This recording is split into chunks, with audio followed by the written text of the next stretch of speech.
Hi, friends, it's Pastor Teresa, and this is my Friday note for Labor Day weekend. I do hope that this weekend you have some time for rest and maybe some special time carved out to spend with family and or friends. Maybe it involves some special food.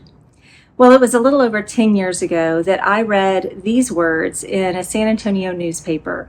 It said, "Have fun, but please also take a moment to remember that this holiday, which went national in 1894, came about because our ancestors fought for and later achieved paid holidays, the 40-hour work week, and better working conditions." Those words were written by a woman named Becky Mueller, who at the time was serving as Texas's AFL-CIO president. The AFL-CIO, the American Federation of Labor, and Congress of Industrial Organizations.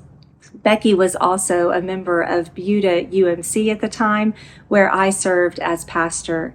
And she was always challenging everyone that she came across to advocate for all those persons who were either underemployed or unemployed or who labored in conditions that were less than life-affirming.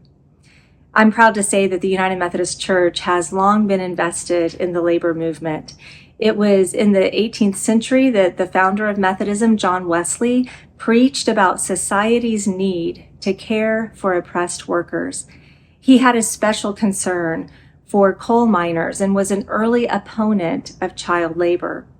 His followers continued to stand up and speak out against workplace injustices, and this was especially as industrialism was growing all throughout England.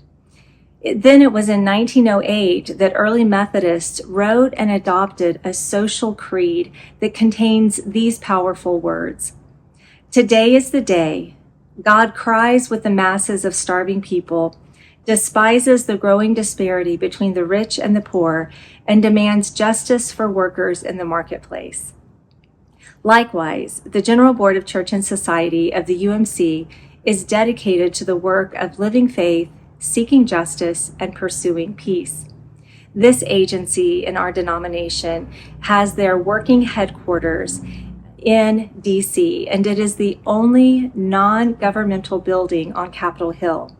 I love the way that they take advantage of their location, and they state clearly in messages on their marquee powerful words such as, earlier this year, a message that said, "Welcome Congress, remember to do justice and love mercy and walk humbly with God." The Book of Resolutions is a guiding resource for this general agency's work, and it speaks to a number of social concerns, including the rights of workers and laborers.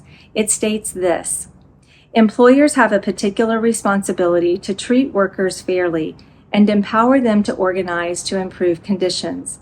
The concern of the United Methodist Church for the dignity of workers and the rights of employees to act collectively is stated in our social principles.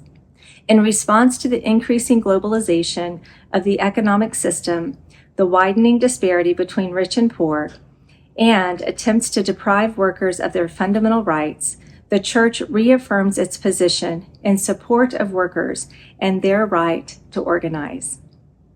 You can always read more about the United Methodist Book of Resolutions by doing a search online. I also, friends, this day want to share with you a couple of videos, and I'm going to drop a link to those videos below. One link is to a song that was performed by singers and musicians here at our own UUMC last year. It's a song called "The Worker's Song" by Ed Pickford. And then the other video is a prayer video entitled "A Prayer Blessing for Workers," and it's produced by United Methodist Communications.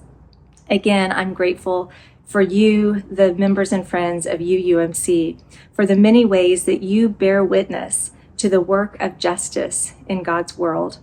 This day and every day, may we enjoy the good rest that God desires for us. And having rested, may we never grow weary in advocating for the rights of workers. Take care. God bless, and what a joy to be your pastor.